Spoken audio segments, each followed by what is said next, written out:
Saya mau menerangkan dulu sejarah mengapa saya ini anti globalis dan saya memilih menjadi orang yang nasionalis patriotisme gitu ya. Ceritanya adalah ini harus ya. Jadi globalis ini punya 20 step dan ini sebenarnya bulan Maret 2020 kemarin saya katakan bahwa globalis punya 20 step. Saat ini saya lupa step ke-9 kali ya, tapi saya akan ulangi satu persatu. Jadi, kenapa globalis ingin menguasai dunia? Oke, sekali lagi, ini pelajaran hari ini yang cuma 20 menit. Tetapi saya minta izin untuk mundur sebentar ke pelajaran sejarah, di mana dulu waktu saya di akademi selalu diingatkan guru-guru saya bahwa sejarah itu berulang karena ada baiknya Anda mempelajari sejarah dengan baik. Oke. Saya mau menceritakan sedikit informasi buat sahabat semua. Pasti sahabat semua di depannya ada Google, mudah-mudahan Google tanya ke Google apa itu Friday the 13th. Jadi Friday the 13th itu ada peristiwa besar Oktober tanggal 13 hari Jumat di tahun 1307. Kalau Anda boleh cek apa sih yang terjadi di Friday the 13th bulan Oktober 1307 gitu ya. Dan itu disebut bahkan Friday the 13th tuh atau Jumat ke-13 tanggal 13 itu dianggap menakutkan, menyeramkan dan lain sebagainya. Sebenarnya apa sih yang terjadi gitu ya. Anda boleh lihat sekarang di Google apa yang terjadi. Jadi sejarah ringkasnya adalah disitulah terbantainya Knight Templar atau Kesatria Templar, pasukan perang salib dibantai habis oleh pemimpin atau raja Prancis. Oke. Sebentar, saya sabar dulu. Mundur dulu ya, teman-teman ya, mundur dulu. Sabar, mundur dulu. Kita mundur dalam sejarah Islam, kita kenal ada perang Sabil. Kemudian dari sisi Nasrani ada perang salib, itu tempatnya sama, perangnya sama, dan orang-orangnya sama juga. Jadi di sisi Islam ada El-Cid, ada Al-Ayyubi, ya, Salahuddin Al-Ayyubi, dan dari sisi Nasrani ada pasukan dari Knight Templar ini ada 200 kesatria Templar ini kebanyakan adalah orang Prancis. Nah, kita mundur lagi sekali lagi. Bahwa dulu Yerusalem adalah wilayah yang dikuasai oleh Kristen, gitu ya, bukan Yahudi bahkan. Mereka berparu-paru dengan Yahudi, dengan Islam sebagai pilgrim atau peziarah juga peziarah Kristen. Nah, pada saat mereka berziarah itu sering dalam perjalanan Eropa ke Yerusalem sering terjadi perampokan dan lain sebagainya.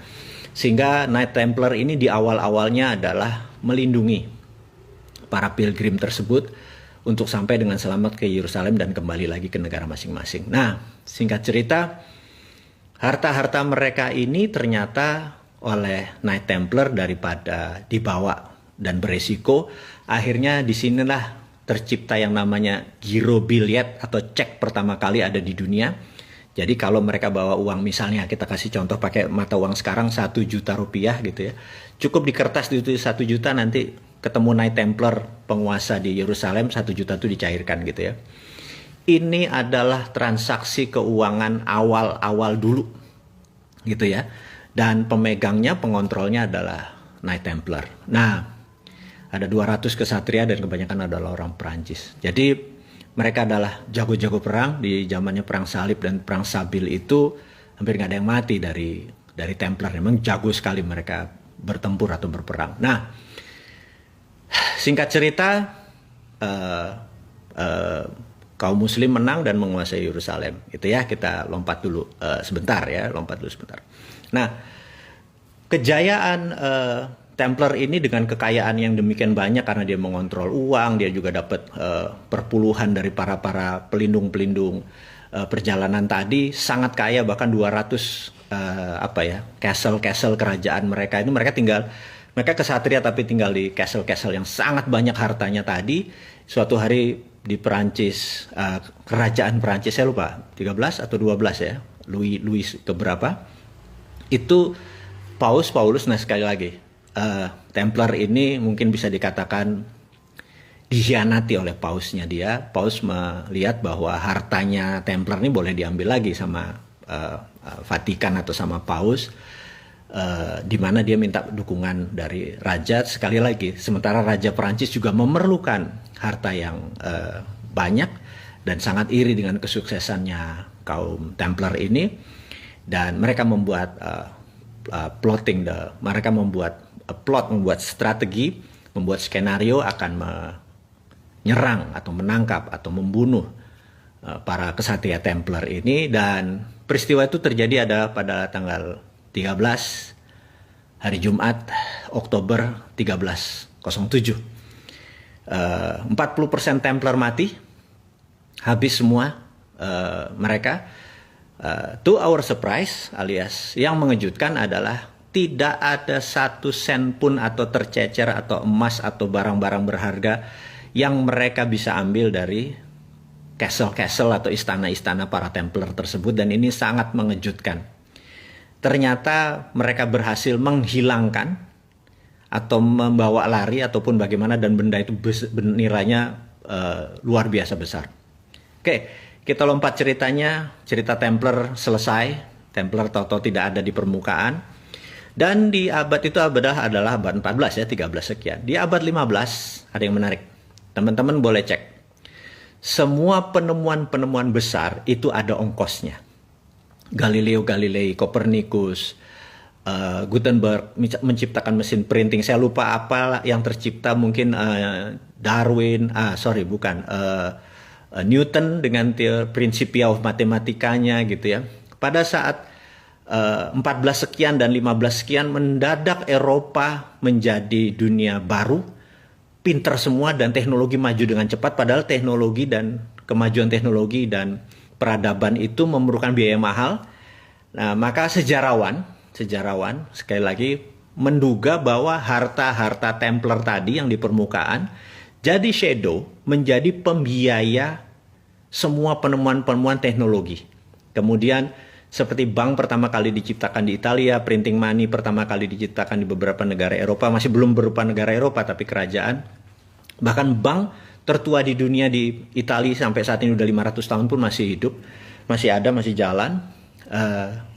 Yang kita mau mengingatkan adalah menduga bahwa tadinya Templar dengan kekayaan di permukaan, mereka main shadow. Oke, kita lanjutkan shadow ini ya. Dan shadow ini mulai banyak, makanya saya pernah menceritakan tentang the winners get all. Jadi mereka mengontrol vena, mereka mengontrol bukan uangnya, tapi jalur distribusi keuangan tersebut yang mereka kontrol. Nah, kita tahu di abad 20, 1910, ya kita lompat lagi, 1910, waktu itu mata uang dunianya ada dua yang besar, yaitu pound sterling dan Swiss franc. Harus diingat, dan nomor satu tetap pound sterling. Pound sterling menguasai 80% transaksi di dunia di awal-awal abad 20, tentunya abad 19 dia lebih berkuasa. Jadi teman-teman harus mengingat bukan dolar atau belum dolar. Nah, di 1910 ada sebuah rapat yang sangat fenomenal. Jadi kalau di 1989 kita lompat sebentar ke Tiongkok, China. Di situ ada The Secret Meeting That Changed China tahun 89. Nah, tahun 1910 ini ada The Secret Meeting That Changed Dollar, ya dolar gitu ya. Jadi ada sebuah meeting besar di Jacqueline Island. Jadi teman-teman boleh cek Jacqueline Island 1910 gitu ya. Apa yang terjadi? Jacqueline Island 1910. Nah, di situ akan Anda lihat bahwa ada rapat yang luar biasa antara Partai Republik seperti sekarang ini lagi rapat dengan Partai Demokrat yang diinisiasi oleh keluarga Rothschild. Sekali lagi ya, kita akan masuk sebuah nama nih, keluarga Rothschild. Oke. Kemudian apa inisiasinya? Inisiasinya adalah meminta currency dunia adalah dolar gitu ya. Nah, sementara pada saat itu Demokrat sangat cenderung miring ke Inggris atau ke Britania, dan mereka sangat tidak setuju dengan mata uang menggunakan dolar. Mereka walaupun dolar adalah dolar Amerika, tapi mereka merasa nggak akan bisa dolar mengontrol 80% transaksi dunia. Sama seperti apa yang dilakukan yuan pada saat ini dengan 1,7% dari nilai transaksi dunia. Kita tahu 70-80% adalah menggunakan dolar. Toto yuan menyatakan dirinya akan challenge Amerika. Jadi sama persis seperti apa yang dimaui Rothschild, yaitu walaupun pound sterling dan Swiss franc juga dikuasai Rothschild, tapi dia ke depan melihat bahwa dollar is the future, dollar is the sunrise. Nah, kemudian ditolak, tinggal ditolak oleh Partai Demokrat karena waktu itu Partai Demokrat lebih dominan. Dan oke, Anda boleh cek di Wikipedia sekarang. Separuh dari Partai Demokrat, kongresmen dari Partai Demokrat dan senator dari Partai Demokrat itu ada di kapal Titanic. Dan kita tahu kapal Titanic siapa yang membiayai, dan kemungkinan besar kapal itu ditenggelamkan. Dan kita semua tahu begitu rapat kembali untuk menyatakan dolar adalah akan menjadi world currency, Partai Demokrat hanya separuh dan Kongres menandatangani semua. Akhirnya the winner is Rothschild, gitu ya. Nah, Anda kalau saya ngomongnya ngawur, Anda cek di Wikipedia. Dan kalau di Wikipedia di situ ada Jacqueline Island, ada 1910, ada Rothschild yang membiayai Titanic, ada separuh Partai Demokrat anggotanya mati di kapal Titanic, semua ada di Wikipedia. Bukan ngarang saya ini. Saya cuma teman-teman yang muda-muda yang belum ingat, ya saya ingatkan aja. Ini pelajaran-pelajaran dasar. Mungkin saya ada miss waktu atau miss jumlah, tapi kita semua get the point lah maksudnya. Oke, di tahun 45 di mana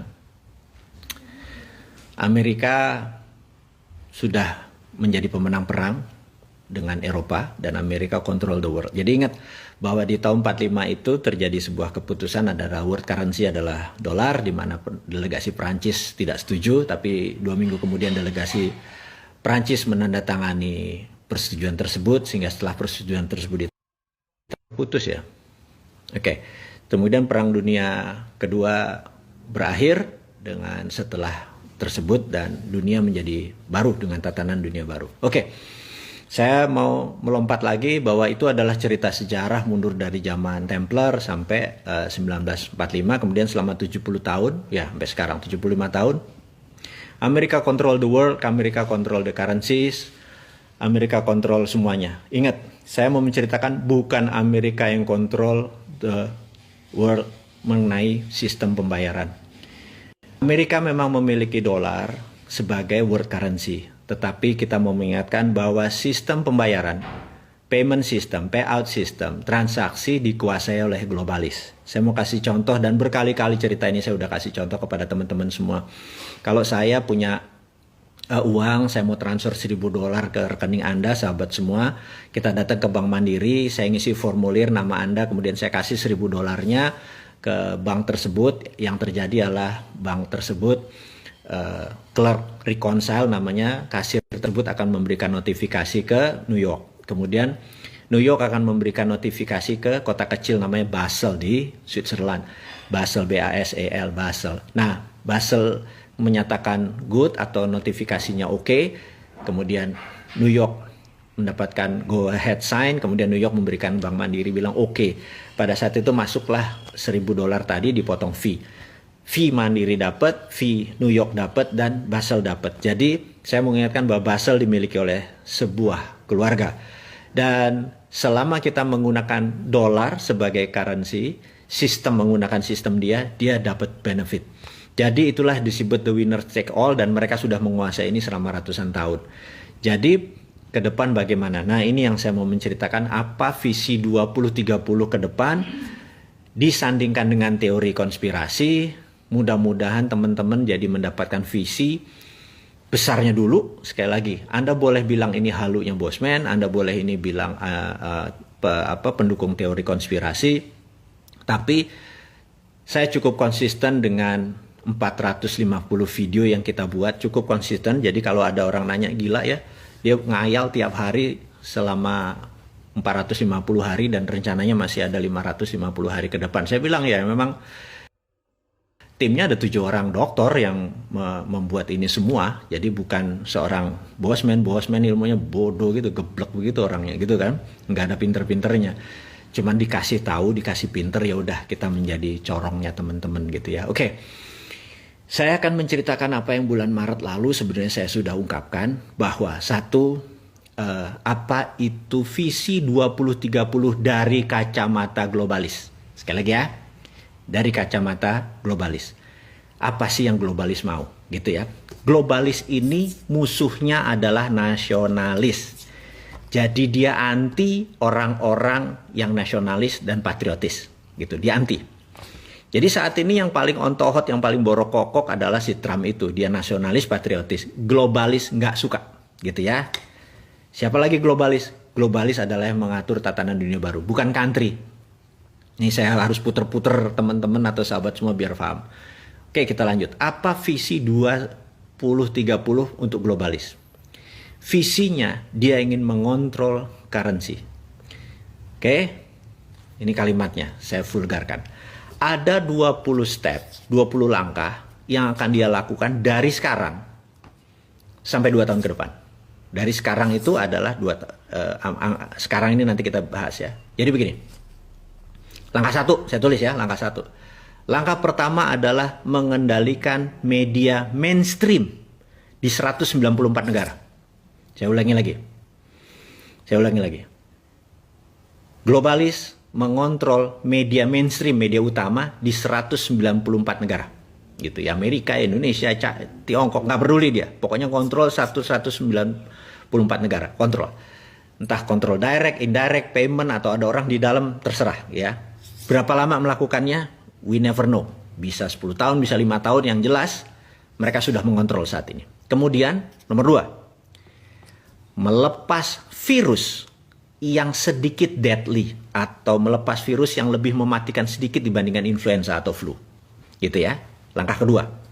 Langkah ketiga, semua media yang di tangan dia dibuat berita-berita bahwa COVID menakutkan, mematikan.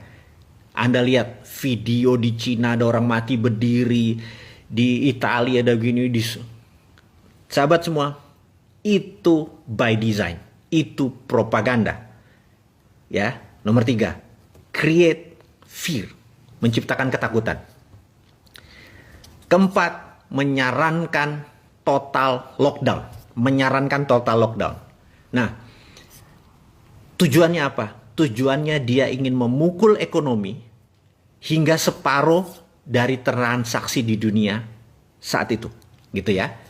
Kemudian dia ingin 50% populasi dari tenaga kerja menjadi unemployed, tidak bekerja. Oke? Dan ini dipukul bergantian dengan total lockdown di beberapa negara, gitu ya. Nomor 5. Dia menyebarkan PCR yang sangat sensitif. Ini harus diingat lagi nih ya. Menyebarkan PCR yang sangat sensitif. Dengan kesensitifan yang sangat sensitif tersebut sehingga di mana-mana COVID ini menyebar seakan-akan sangat cepat, gitu ya. Oke. Saya lanjutkan lagi. Dan ini terus dipukul sampai November kemarin, yaitu karena tujuannya adalah political tool untuk memukul Trump. Jadi Trump menang atau Trump kalah, tugas COVID dalam political tool sudah selesai. Tapi tugas COVID sebagai pandemic, sebagai economic tool, sebagai biological tool, pandemic tool masih belum selesai. Sekali lagi, political tool sudah selesai. Nah, karena political tool sudah selesai, maka tugas COVID sudah berbeda nih ya, sekali lagi. Dan apa ini yang harus diingat? Maka tadi nomor 4 apa ya? Nomor 1, 2, 3. Ini saya skip ya. Oh, oke. Setelah banyak lockdown, banyak pengangguran segala macam. Nah, ini yang paling penting. Akan diterbitkan placebo vaksin. Ini kurang ajar nih. Placebo vaksin ini tingkat penyembuhannya mungkin hanya setengah orang yang punya antibodi. Jadi gini, orang yang punya kena COVID